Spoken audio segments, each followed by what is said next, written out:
There are so many revision materials out there on the internet and in books. There are just so many different revision books. It's ridiculous. Like, I personally have so many because through the years, people that I know that are much older than me, they've given me their old revision books for their GCSEs and their A-levels, and they're kind of no use to me, and I've had to narrow it down to the ones that I need because I'm either a different exam board or the GCSE that I'm taking is completely different and has changed so much since they took the exams. So that's why today I'm going to be sharing with you some really good revision materials that are helping me revise for my GCSEs that I'm going to be taking in May and June. So different people are taking different exam boards, so I'm going to be sharing with you first what exam boards I'm taking so you can know which materials are going to be useful for you, because different exam boards use different revision materials and they are more specific to your exams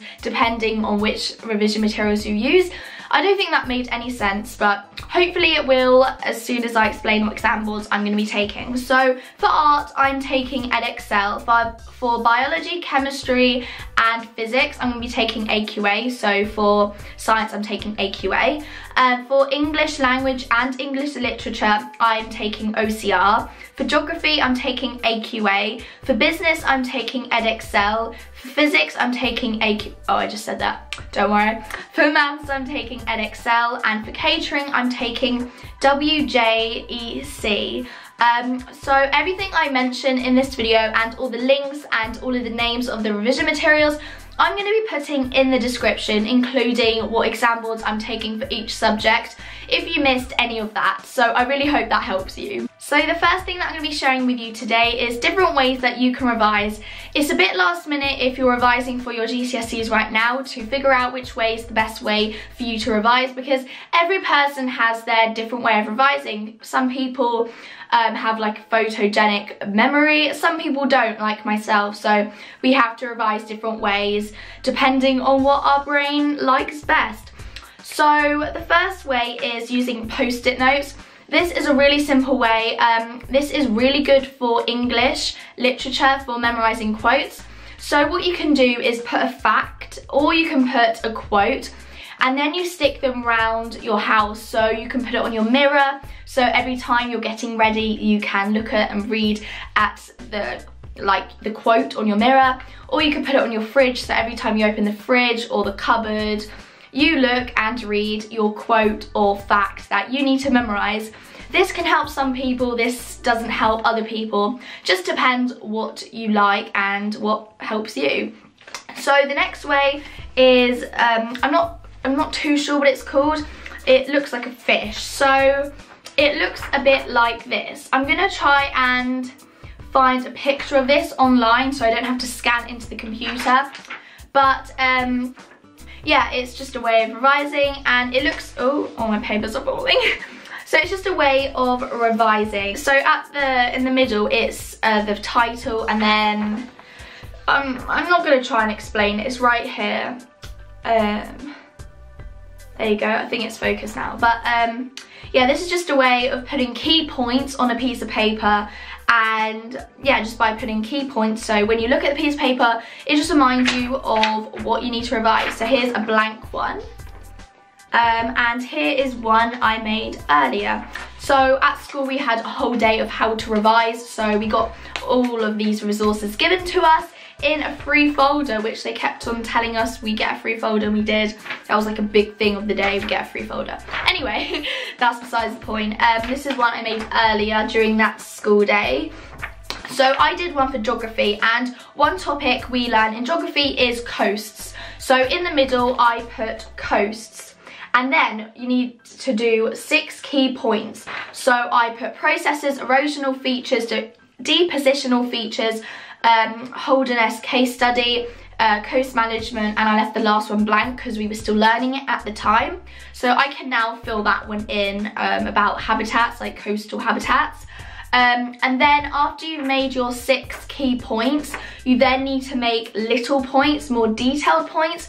If you have really small handwriting, you can write a lot, so I'd recommend writing as small as you can. I personally have really big handwriting, so it'd be quite difficult for me to do this. So that's a reason why I don't really like this method of revising, but some people who have really small handwriting might find this really helpful. So the next way you can revise is by using this thing, and at first when you look at it you're like, what, how is this meant to help? So you would put your subject. So for example, I'm just going to use this example again, but you can put geography in the middle right here, and then this is a time, so this is a clock, and each section is 5 minutes. So each of these little sections is 5 minutes. So in each section you would write a topic. For example, first I'm going to be revising coasts, so that would go in the first 5 minutes. Then maybe it's on rivers, and then it may be on, oh, I don't know, something else.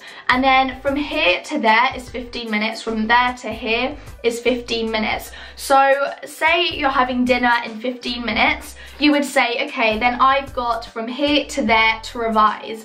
So then you would revise all of this in those 15 minutes, and then after dinner, once you finish eating, you can revise from here to the others, like, or just finish the whole thing. So it's just kind of a time management thing. This can be really helpful, but again, you can't really put much detail in this sheet, but you can like put it on a photocopier and make it bigger. So that's a way that you can revise.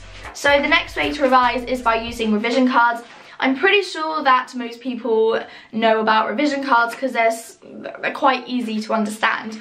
So you would put a definition or a question. For example, what is an example of an erosional feature? And then on the other side you would put the answer, or you can put a title, for example, enzymes, and then on the other side you would put the definition of enzymes. So then you can test yourself, and you don't need people there questioning you, so you don't need any help with these. So you can do it by yourself, you can do it on the bus, which is really, really good, or traveling or whatever, it doesn't really matter.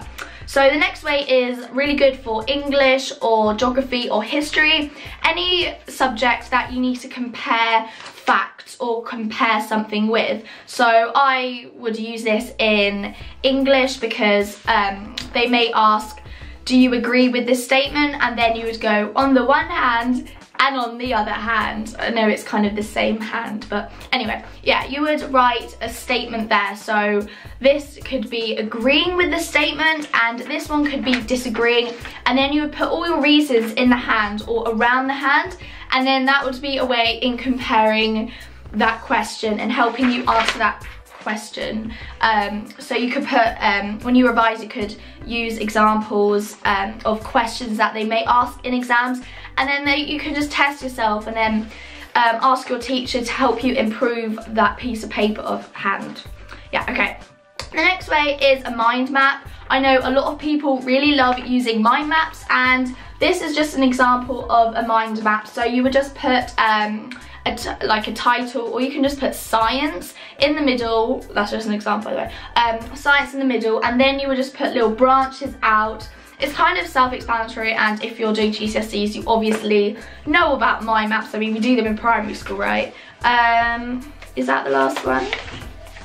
Yeah, so I think that's all the different ways that I personally have to recommend for you to revise. So try all of them and see which ones work for you if you don't know which ones work for you already. A resource that I absolutely adore using and use all the time for revision because it just works for me and it's just so easy to use is an app called Quizlet. I have literally been talking about this since I started my YouTube channel, literally for like 2-3 years, I don't know, just for so long because it's so good. So you go to the App Store, and I'm pretty like 99% sure that it's also on what's it called, Google Play.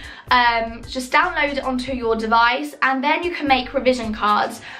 So one side is a definition, one side is the answer, and you can make them yourself. And also it's good for languages because there's an option on there where you can write type the answer in, and it checks your spelling. So if you spell it wrong, if it's another language, because that is an option, you can put different languages in and it helps you like autocorrect it.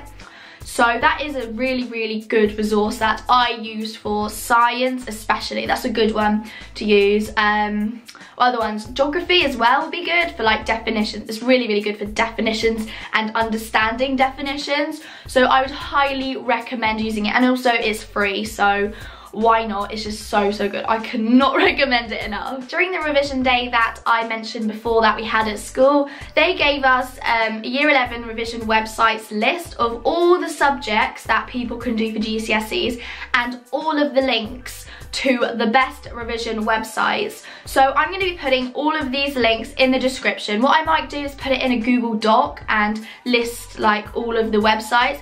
Otherwise my description is literally going to be like pages and pages long, and it probably won't even let me write anymore because there's probably going to be so much, but that's what I might do. But it looks a bit like this, all of the websites. So I'm not sure if I'm going to put just the subjects that I personally do or all of the subjects, because there's subjects like history and food tech and constructions and leisure and tourism.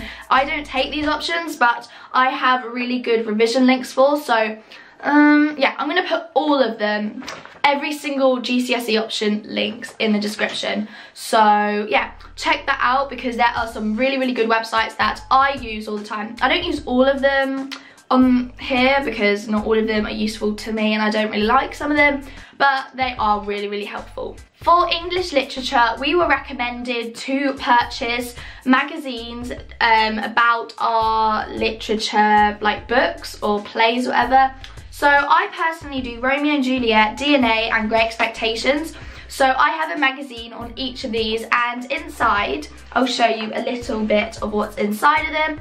These were quite cheap. They were like £2 or £3, and the school bought them in bulk, so I didn't go out and buy them. So they'll probably be on Amazon or something, but it was cheaper to buy them in bulk for the school, so these will probably be about £5 if you buy them, but that's altogether that's £15 for really helpful magazines.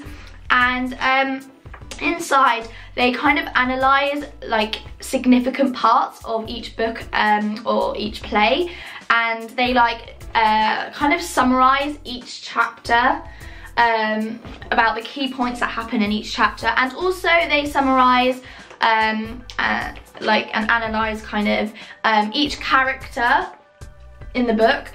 They don't include every single character, which is kind of annoying. They kind of they have done the key I can't even speak. The key characters in the book or play, which is a bit annoying because the new specimen for English literature for OCR, there's a new specimen, and they at the moment have been giving specimen papers. Yeah, specimen papers that are analysing and questioning about minor characters, which these magazines don't include. And if we have a question on minor characters, what are we going to do, because these magazines don't have them. So yeah, but I would still recommend them. They're good. They analyse the play or book, and yeah, these are pretty good. I'll link them in the description as well. Revision materials for maths is quite easy to get because basically any revision book that you get for maths is going to be helpful and is going to help you revise, because maths is maths. Maths is just testing maths, and other subjects other than maths is testing other skills and is very specific. But maths, all the examples are testing maths. It's just not very specific. That didn't make any sense, I bet. So the thing, like the revision book that our teachers recommend at my school is this one. It's mathematics for GCSE and IGCSE high level, because that's what I'm doing for the grade 9 to 1 course, because I'm the first year to have the grade 9 to 1 course in English and maths, and soon they're going to be for every subject. But yeah, so this is the one. It's very thick. I mean, it's got a lot of information, and what I like about it is that there's just a lot of questions. It's basically just a book with a bunch of questions in that just test you for everything, and then at the back there are the answers, which is really good. So over here there's probability trees, which I used to not know. Like a few weeks ago, I didn't know about probability trees. Well, a few months ago, but we'll just say a few weeks, it just exaggerates the point.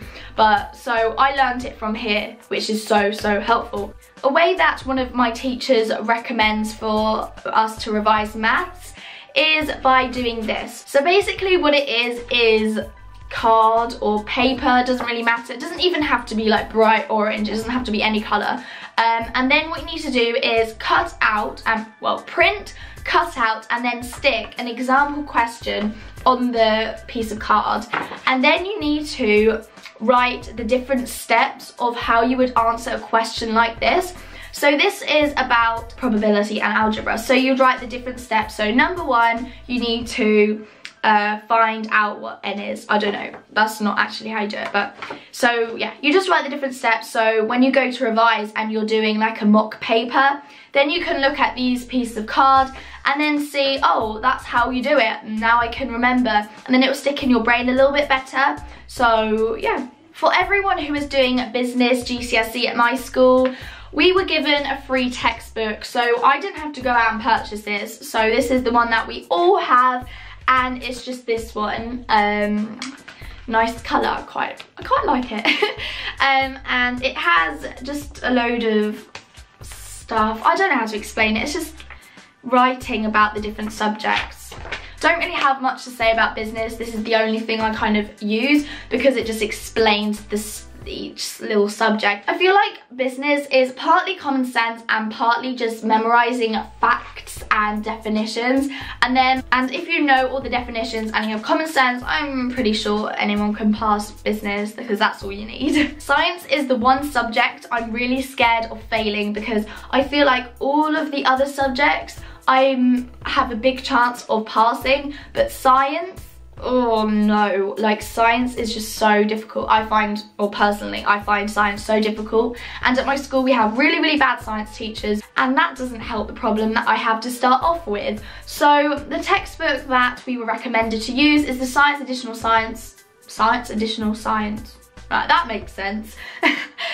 Revision, but it's this one basically. It's so helpful, okay?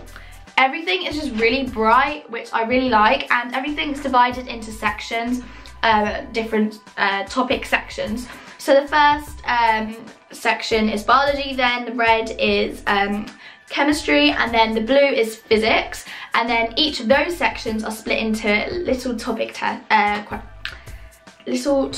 sections.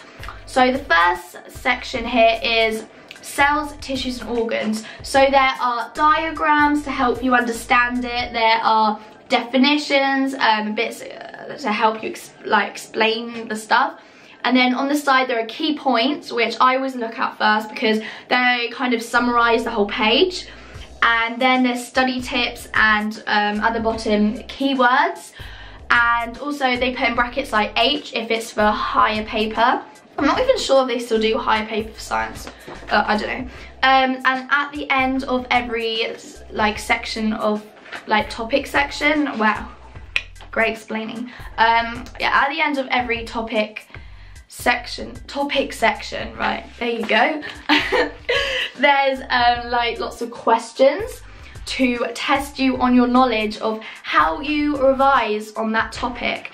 And another thing, so I do this, I also have a science tutor that helps me on Thursday during lunchtime, which he's helping, but I've only had him for a few weeks and I'm only going to have him for a few more weeks, so I haven't had him for a bunch of time, so that's not very helpful because it's only a little bit of time, but at the end of the day it's going to help me just that little bit. Anyway, I use that, I use him, science tuition, and also I use, out of focus, thank you very much. I also use my GCSE Science, which is an online website where you can pay for it's the first section, so B1, C1 and P1 is free and it's on his YouTube channel. Then B2, C2 and P2 you have to pay for, and same with the triple science. So single science is free, double science you have to pay for, triple science you have to pay for, but they're really helpful videos, and also you can pay extra for questions, but I just stick with these questions in here. So altogether, that's how I revise science, and I'm so determined to pass science. For geography, I haven't bought a revision textbook yet. I've got a lot of textbooks already for geography, but they're for different exam boards, which is not helpful to me whatsoever. I mean, there are similarities, but definitely not helpful for my exam board.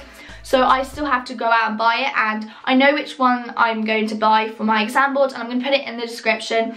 And that's same with catering. There is a textbook for catering for the exam at the end. However, it's hospitality and catering, by the way. However, I haven't bought it just because you can go on the exam board website and they have the... I'm going to put it in the description because it took me a while to find the link to this place. So they've just put all of the different topics that you need to know for catering and everything you need to be taught. So that's all I'm going to be doing for catering, just going on the exam board website, getting the stuff and memorising it all. Here's all of the resources that I personally use for revision for my GCSEs that are very, very soon and I'm very scared about. Anyway, so I really do hope you found this video helpful. If you did, give it a big thumbs up because I really do want to help people through this video because these are resources that are helping me. They have proof that they are helping me because my grades have gone up. Like, they haven't gone down since I got these revision materials. They have gone up. So there is proof. So yeah, just give it a thumbs up so more people can find this video and hopefully it can help them too. So yeah, see you next time. Bye.